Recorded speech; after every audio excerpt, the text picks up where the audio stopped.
ये करते हैं कि किस तरीके से एक हार्मोन जो होता है अपना काम करता है। तो अपन ये बोलते हैं कि जैसे एक हार्मोन जो होता है वो जाकर के डायरेक्टली सेल के अंदर एंटर नहीं करता। सबसे पहले वो क्या करता है कि उस रिसेप्टर पे जाकर के जुड़ता है जो उधर उस सेल पे लगा हुआ होगा। तो उसके बेसिस पे अपन ये बात करते हैं कि हार्मोन का एक्शन किस तरीके का है, वो चीज बात करते हैं। तो हार्मोन जो होते हैं एक सर्टेन टाइप ऑफ सेल पे काम करते हैं। उस सेल को अपन क्या बोलते हैं? टारगेट सेल बोलते हैं। ठीक है। तो वो जो सेल्स होती है वो एक हार्मोन के लिए पर्टिकुलर होती है। जैसे मान लो कि अपना कोई हार्मोन है, वो उसी टारगेट सेल पे जाकर के काम करेगा और उसी के ही फंक्शन को क्या करेगा? रेगुलेट करेगा। तो हम ये बोलते हैं कि जैसे कि आप ये देखें कि मान लेते हैं कि ये एक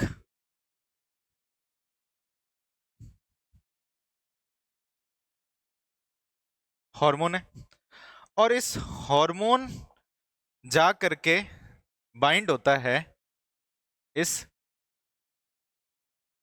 रिसेप्टर से। और ये जो रिसेप्टर्स होते हैं ये कहां पे प्रेजेंट होंगे? Only present on target sales. ठीक है। तो अपन ये कह सकते हैं कि जो हॉर्मोन्स होते हैं वो एक सर्टेन काइंड ऑफ सेल पे काम करते हैं। उन सेल को अपन क्या बोलते हैं? टारगेट सेल बोलते हैं। ठीक है। तो ये जो हार्मोन होगा ये किस पे काम करेगा? Only certain kind of sales, और जिनको अपन क्या बोलते हैं? टारगेट सेल्स बोलते हैं। अब ये टारगेट सेल्स की जब अपन ने बात करी तो अपन ये भी देख लेते हैं कि रिसेप्टर्स कितने टाइप के होते हैं। तो जब अपन ने ये देखा कि रिसेप्टर्स होते कितने टाइप के हैं तो अपन ये पहले समझते हैं कि जैसे मान लो कि ये एक तरीके की क्या है? सेल है।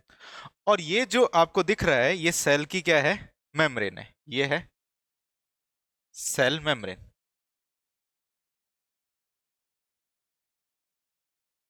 ठीक है। इतनी बात समझ में आई। ये बीच में क्या हो जाएगा इसका? सेल का न्यूक्लियस। और ये जो है इसको अपन क्या बोलेंगे? साइटोप्लाज्म बोलेंगे। ठीक है। तो अब जो रिसेप्टर्स होंगे वो बेसिकली कहां पे हो सकते हैं? तीन जगह पे हो सकते हैं। एक इसकी सेल की मेम्ब्रेन पे हो सकते हैं, एक इसके न्यूक्लियस पे हो सकते हैं, और एक कहां पे हो सकते हैं? साइटोप्लाज्म पे हो सकते हैं। तो अपन इन्हीं पोजीशन के बेसिस पे अपन क्या करते हैं? इनके नाम रखते हैं। जैसे अपन ये बात करते हैं कि रिसेप्टर्स जो होंगे वो आपको तीन जगह पे मिलेंगे।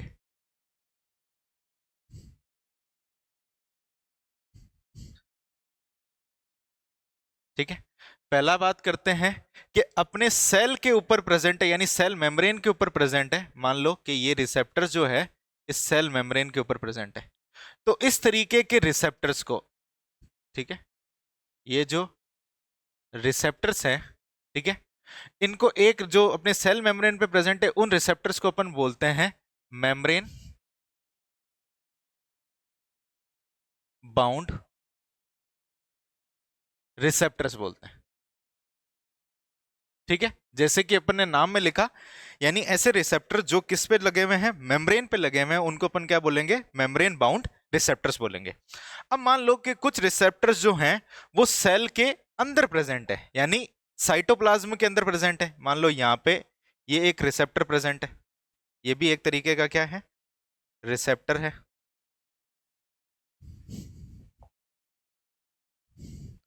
अब दूसरी तरीके के जो रिसेप्टर हैं वो सेल के अंदर है। तो जब किसी के अंदर प्रेजेंट हो, सेल के अंदर प्रेजेंट हो, तो अपन उसको क्या बोलते हैं? इंट्रा सेलुलर रिसेप्टर, यानी सेल के अंदर प्रेजेंट है तो अपन उसको क्या बोलेंगे? इंट्रा सेल्यूलर रिसेप्टर्स बोलेंगे। ठीक है। इतनी बात समझ में आई। और एक जो तीसरे तरीके के रिसेप्टर्स हैं, मान लो कि वो कहां पे प्रेजेंट है? न्यूक्लियस के अंदर प्रेजेंट है, यहां प्रेजेंट है। ठीक है। ये भी एक तरीके का क्या है? ये रिसेप्टर्स है। तो इन रिसेप्टर्स को अपन क्या बोलेंगे? न्यूक्लियर रिसेप्टर्स बोलेंगे। ठीक है, तो अपन ने ये देखा कि भैया हार्मोन जो होते हैं कि एक डिफरेंट काइंड ऑफ सेल या फिर सर्टेन काइंड ऑफ सेल पे काम करते हैं, जिसको अपन क्या बोलते हैं, टारगेट सेल।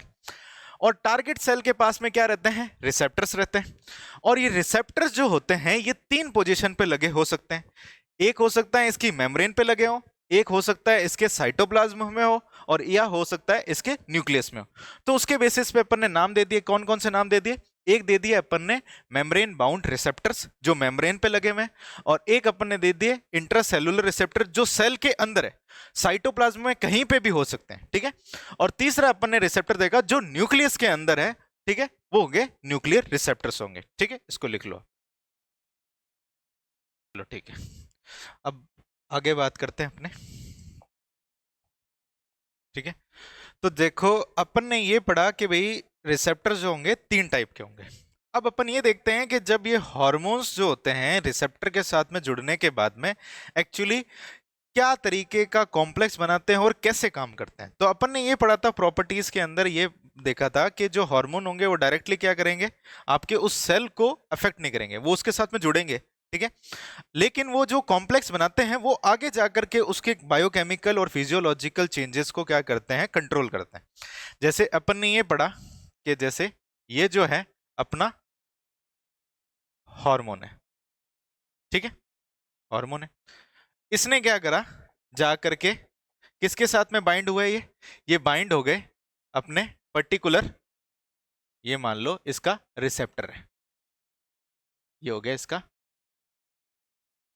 रिसेप्टर। ठीक है, तो जब ये क्या करते हैं कि हार्मोन इस रिसेप्टर के साथ में बाइंड हो जाते हैं तो एक तरीके का कॉम्प्लेक्स बनाते हैं जिसको अपन क्या बोलते हैं, हार्मोन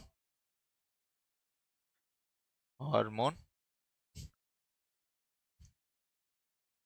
रिसेप्टर कॉम्प्लेक्स।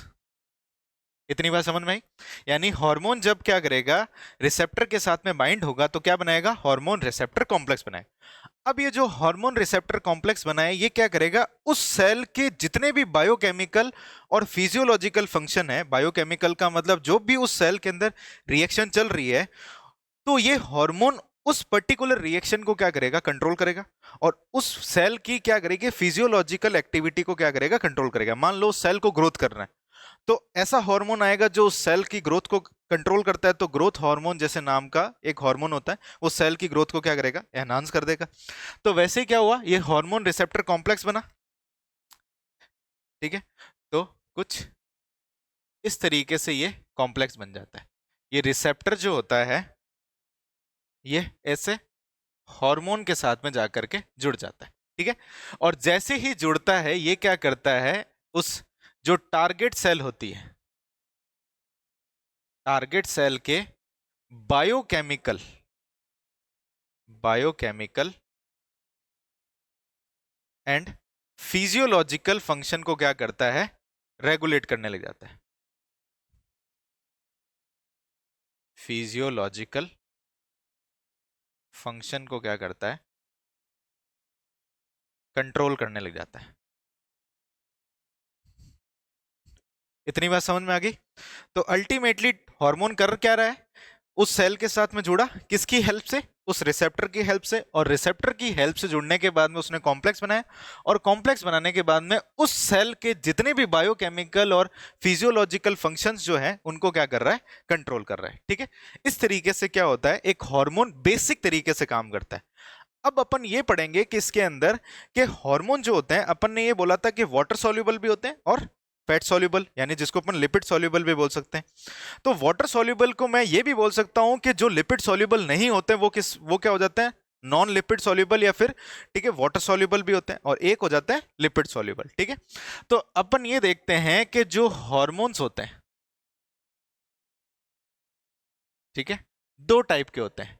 एक होता है वाटर सॉल्युबल, और एक कौन से होते हैं, फैट सॉल्युबल, जिसको अपन ये भी बोल सकते हैं कि लिपिड सॉल्युबल बोल सकते हैं, और इसको अपन क्या बोल सकते हैं, लिपिड इनसॉल्युबल बोलते हैं, यानी जो लिपिड में नहीं घुलते हैं।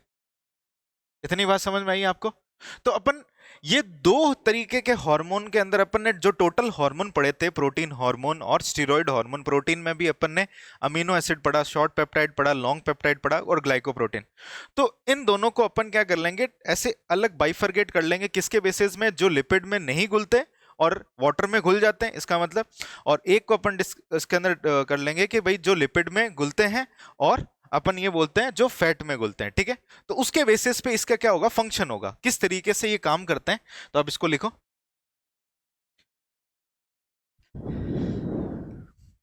चलो ठीक है, तो देखो, तो अल्टीमेटली अपन ये कह रहे हैं लास्ट में कि हार्मोन जो है दो तरीके के हैं, एक है जो लिपिड में घुलते हैं और एक है लिपिड में जो नहीं घुलते, और इसी के बेसिस पे उसका फंक्शन है। और एक चीज और, अपन जैसे यहाँ पे ये बोल रहे हैं बायोकेमिकल और फिजियोलॉजिकल फंक्शन को रेगुलेट कर रहा है और कंट्रोल कर रहा है, वैसे अपन ये भी बोल सकते हैं बायोकेमिकल फंक्शन मतलब ये हो सकता है बॉडी का जितना भी जो सेल का जो मेटाबॉलिज्म है।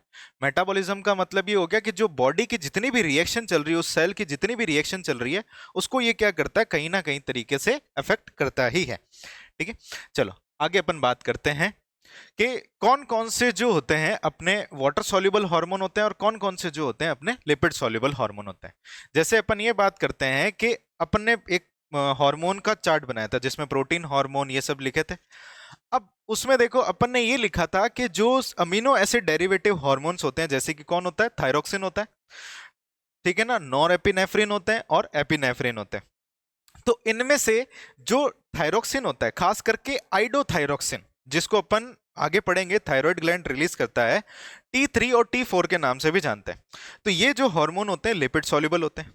और जितने भी सेक्स हार्मोन जो होते हैं, खास करके कौन से, आपके जो कॉर्टिसोल्स होते हैं, ठीक है ना, और जो भी सेक्स हार्मोन्स होते हैं, स्टीरॉयडल हार्मोन में भी जो सेक्स हार्मोन होते हैं वो कैसे होते हैं, आपके लिपिड सॉल्युबल होते हैं। तो अपन ये देख लेते हैं कि अपन ने ये बोला कि जो हार्मोन है वो क्या है, दो टाइप के। एक है आपके लिपिड सॉल्युबल, ठीक है। तो लिपिड सॉल्युबल के अंदर कौन आता है, सबसे पहले आता है आइडो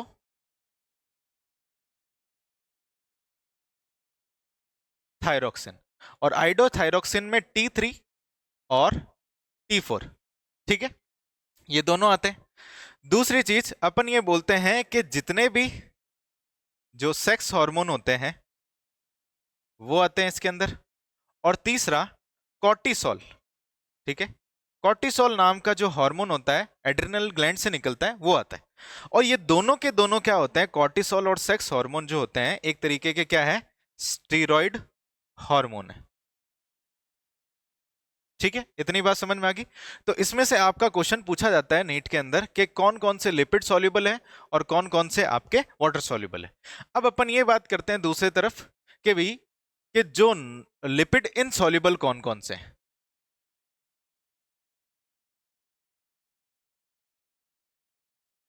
ठीक है, और कहीं ना कहीं अपन इसको ये भी बोल सकते हैं कि वाटर सॉल्युबल कौन से हैं।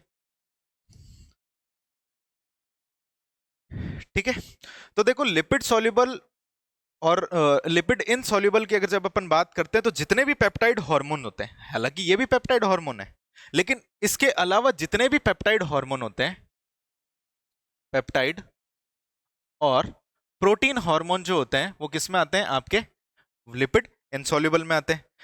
कैटेकोले अमाइन जिसको अपन बोलते हैं, ठीक है, कैटेकोले अमीन जिसको अपन बोलते हैं, ठीक है, वो इसमें आता है, जैसे कि कैटेकोले अमीन, और साथ में अपन इसको अपन बोलते हैं नॉर या फिर नॉन एपिनेफ्रिन और एपिनेफ्रिन। ठीक है, ये जो होते हैं लिपिड सॉल्युबल। और इन दोनों को कैटेगराइज इसलिए किया गया क्योंकि इनका फंक्शन जो है, मैकेनिज्म ऑफ हार्मोन जो है, हार्मोन किस तरीके से उस टारगेट सेल को कंट्रोल कर रहा है, उसके बेसिस पे इसको क्या कर दिया अपन ने, अलग अलग तरीके के। जो लिपिड में घुलेंगे इसका मतलब है कि वो अलग तरीके से काम करेंगे, और जो लिपिड में नहीं घुलेंगे वो किस तरीके से काम करें, अलग तरीके से काम करेंगे। इसको भी बना लो आप फटाफट से। ठीक है, तो अब अपन को ये पढ़ना है कि किस तरीके से लिपिड सॉल्युबल हार्मोन और वाटर सॉल्युबल हार्मोन काम करते हैं। तो मैं आपको एक ब्रीफ रिव्यू देता हूं। जैसे मान लेते हैं कि ये जो है आपके टारगेट सेल की सेल मेम्ब्रेन है, तो इसको अपन क्या बोलते हैं? सेल मेम्ब्रेन बोलते हैं। ठीक है, तो अब जो अपन ये बोल रहे हैं कि जो सबसे पहले जो अपन मैकेनिज्म देख रहे हैं, अपन देख रहे हैं वाटर सॉल्युबल हार्मोन की। ठीक है, वाटर सॉल्युबल जो हार्मोन है उनके बारे में अपन बात करें। तो वाटर सॉल्युबल हार्मोन जो होते हैं, ठीक है, वाटर सॉल्युबल हार्मोन का ये रहता है कि ये जो हार्मोन होते हैं इंटरेक्ट करते हैं मेम्ब्रेन बाउंड रिसेप्टर से। यानी इनके जो रिसेप्टर कहां पे प्रेजेंट होंगे? इसकी मेम्ब्रेन पे प्रेजेंट होंगे। तो जैसे मान लेते हैं कि ये इसकी मेम्ब्रेन है और इसी मेम्ब्रेन पे क्या प्रेजेंट है? ये इसके रिसेप्टर्स है। ठीक है, ये इसके क्या हो गए? रिसेप्टर्स है। ठीक है, अब होता यह है कि ये जो हॉर्मोन्स होते हैं, ये जो है, ये मान लो कि आपके वाटर सॉल्युबल या फिर लिपिड इनसॉल्युबल हार्मोन है, या फिर इसको अपन क्या बोल रहे हैं? लिपिड इनसॉल्युबल हार्मोन बोल रहे हैं। तो लिपिड इनसॉल्युबल हार्मोन क्या करेगा? इस रिसेप्टर से जाकर के क्या करेगा? बाइंड करेगा। और बाइंड करने के बाद में क्या बनाता है? जब हार्मोन रिसेप्टर के साथ में जुड़ता है तो अपन ने ये पढ़ा था हार्मोन रिसेप्टर कॉम्प्लेक्स बनाता है। ठीक है, तो ये यहां पे जैसे ही आकर के जुड़ेगा तो ये क्या बना लेगा? अपन ये बोलते हैं कि अब क्या बन गया ये? अपन बोलेंगे हार्मोन रिसेप्टर कॉम्प्लेक्स।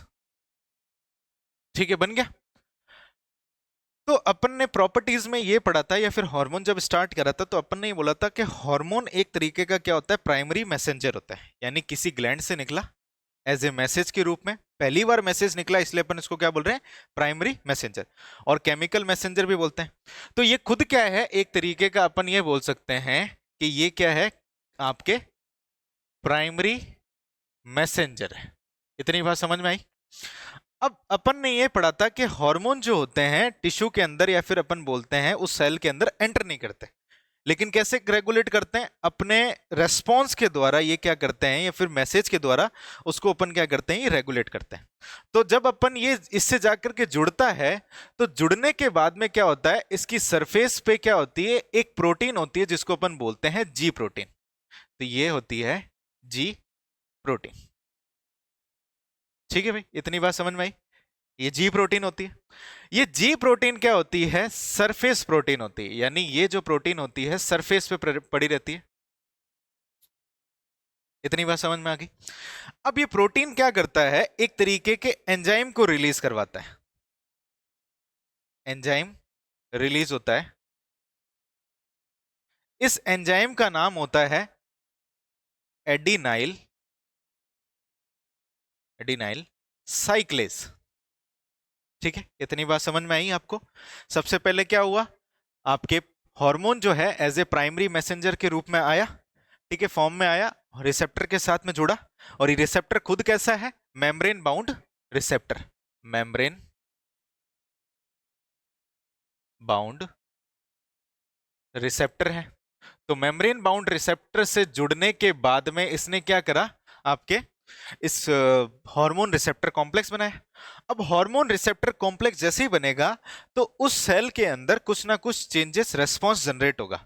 वो जो रेस्पॉन्स जनरेट होगा वो होगा एक प्रोटीन एक्टिवेशन से, जिसका नाम क्या होता है? जी प्रोटीन। और वो कैसी होती है? Surface protein. ये जी प्रोटीन क्या करेगी? एक तरीके का एंजाइम रिलीज करेगी जिसको अपन क्या बोलते हैं? एडिनाइल साइक्लेज बोलते हैं। अब ये जो एडिनाइल साइक्लेज होता है इसका बहुत इंपॉर्टेंट काम होता है। ये क्या करता है? अपने सेल के अंदर एटीपी जो प्रेजेंट रहती है उसको क्या करता है? तोड़ देता है, ब्रेक करता है। किसमें ब्रेक करता है? ये ब्रेक करता है साइक्लिक एएमपी। ठीक है ना, जिसको अपन सी एम्प भी बोल सकते हैं, साइक्लिक एएमपी। ठीक है, साइक्लिक एएमपी। और जब एएमपी की फुल फॉर्म क्या होती है? एडिनोसिन मोनोफॉस्फेट होती है। यानी ये ट्राइफॉस्फेट था और इसको किसमें बदल दिया? मोनो। तो कितने फॉस्फेट निकल गए इसके अंदर? 2 फॉस्फेट निकल गए। तो इसमें से 2 आपके इनऑर्गेनिक फॉस्फेट बाहर निकल जाते हैं। इतनी बात समझ में आ गई? अब ये जो साइक्लिक एएमपी जो होता है ये एक्ट करता है, एक्ट एज सेकेंडरी मैसेंजर। इतनी बात समझ में आई? तो प्राइमरी मैसेंजर ने अपना काम करवाने के लिए किसी प्रोटीन को एक्टिवेट किया, उस प्रोटीन ने एंजाइम निकाला और इस एंजाइम ने क्या करा? इस एटीपी को तोड़ करके एक सेकेंडरी मैसेंजर बना दिया। सेकेंडरी मैसेंजर और भी होते हैं, जैसे साइक्लिक जीएमपी होता है, साइक्लिक एएमपी होता है, कैल्शियम आयन होता है, ठीक है ना। और भी बहुत सारे आपके क्या होते हैं? सेकेंडरी मैसेंजर, जो क्या करते हैं? आगे जाकर के उस टारगेट सेल के फंक्शन को क्या करता है? कंट्रोल करता है। तो अल्टीमेटली अपन ने क्या बना लिया? ये जो था अपना सेकेंडरी मैसेंजर था। अब ये सेकेंडरी मैसेंजर क्या करेगा? आगे जाकर के जितने भी बायोकेमिकल रेस्पॉन्स होंगे उनको क्या करेगा? रेगुलेट करेगा, ठीक है। तो ये आगे जाकर के सेकेंडरी मैसेंजर अपन ये बोलते हैं, ये क्या करता है? बायोकेमिकल रेस्पॉन्स को जनरेट करता है, ठीक है, रेगुलेट करता है। और ये जो बायोकेमिकल चेंजेस आएगा और रेस्पॉन्स जो आएगा उसकी वजह से क्या होगा? इस टारगेट सेल के अंदर फिजियोलॉजिकल और मेटाबॉलिक क्या आएंगे? चेंजेस आएंगे, ठीक है। तो इससे होगा क्या कि जो फिजियोलॉजिकल एंड मेटाबॉलिक चेंजेस आएंगे। और यही तो होता है कि अपन ने ये बात करी थी कि भाई एक हार्मोन कैसे काम करता है, वो इस तरीके से काम करता है। तो लिपिड इनसॉल्युबल जो हार्मोन होते हैं वो पहले जाकर के रिसेप्टर से जुड़ते हैं, रिसेप्टर से जुड़ने के बाद में क्या बनाते हैं? Hormone receptor complex. Hormone receptor complex surface protein को एक्टिव करता है, ठीक है। ये सरफेस प्रोटीन जो एक्टिव हो जाती है, एक्टिव होने के बाद में क्या होती है? एडिनाइल साइक्लेज जो होता है निकलता है।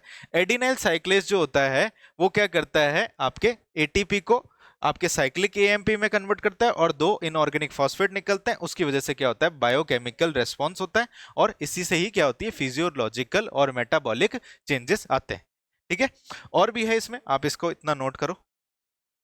अब एक दो चीजें और हैं, जैसे एनसीईआरटी के अंदर किस तरीके से लिख रखा है? एनसीईआरटी सीधा बोलती है कि हार्मोन आता है, हार्मोन जाकर के मेम्ब्रेन बाउंडेड रिसेप्टर से जाकर जुड़ता है, जुड़ने के बाद में एक रेस्पॉन्स जनरेट करता है, ठीक है। वो कैसे हुआ उसको अपन ने डिटेल में समझा। रेस्पॉन्स जनरेट करने के बाद में सेकेंडरी मैसेंजर का फॉर्मेशन होता है और रिलीज होते हैं। ये secondary messenger biological response generate करते हैं और यही बायोलॉजिकल रेस्पॉन्स जो होते हैं आगे जाकर के फिजियोलॉजिकल रेस्पॉन्स को जनरेट करते हैं। और अपन ने कैसे पढ़ा?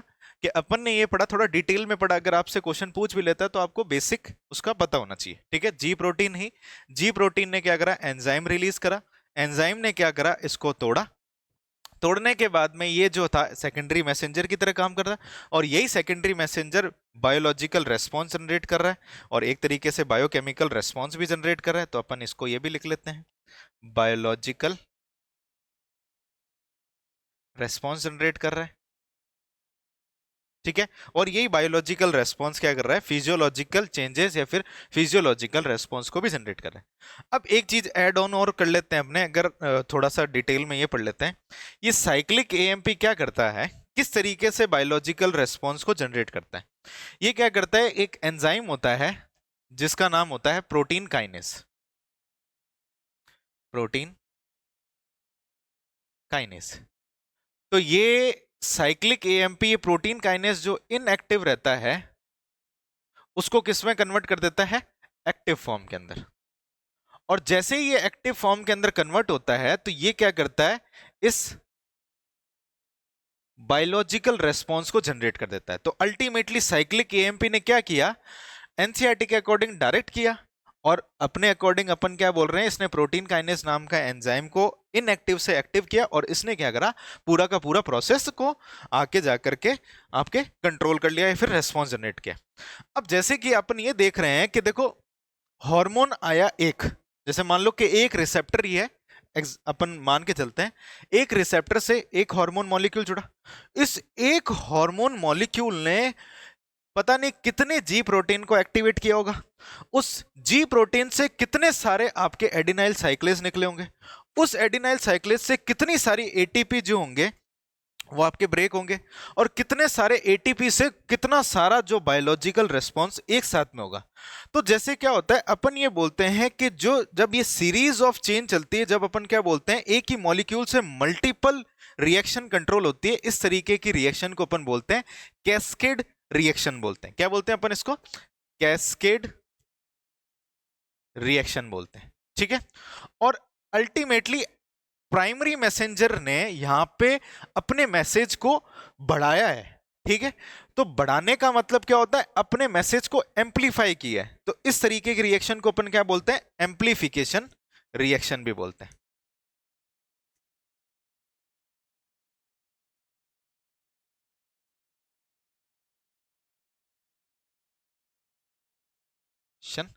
रिएक्शन बोलते हैं। तो ये पूरा का पूरा प्रोसेस जो होता है वो ये आपको समझा रहा है कि किस तरीके से एक वाटर हार्मोन, जो वाटर सॉल्युबल हार्मोन और लिपिड इनसॉल्युबल हार्मोन अपने फंक्शन को परफॉर्म करते हैं, और एक सेल के, जो टारगेट सेल के बायोलॉजिकल रेस्पॉन्स को किस तरीके से कंट्रोल कर रहे हैं और रेगुलेट कर रहे हैं।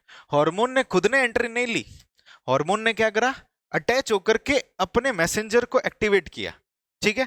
और एक्टिवेट करने के बाद में एक कैस्केड प्रोसेस चलाया, और ये जो प्रोसेस होगा, आप ये देखो, ये जो प्रोसेस होगा लॉन्ग लास्टिंग होगा। जैसे अपन ने पढ़ा हार्मोन्स जो होते हैं वो किस तरीके से काम करते हैं? वाइड स्प्रेड काम करते हैं, लॉन्ग लास्टिंग काम करते हैं, और एक तरीके से अपन क्या बोलते हैं, अपन क्या चीज, स्लो काम करते हैं। तो ये स्लो प्रोसेस है, इतना भी स्लो नहीं है लेकिन स्लो प्रोसेस है कंपेरेड टू आपके नर्वस कोऑर्डिनेशन के लिए, ठीक है। बाकी चीजें भी लिख लो, ठीक है। बाकी चीज अपन करेंगे कल, हो गया।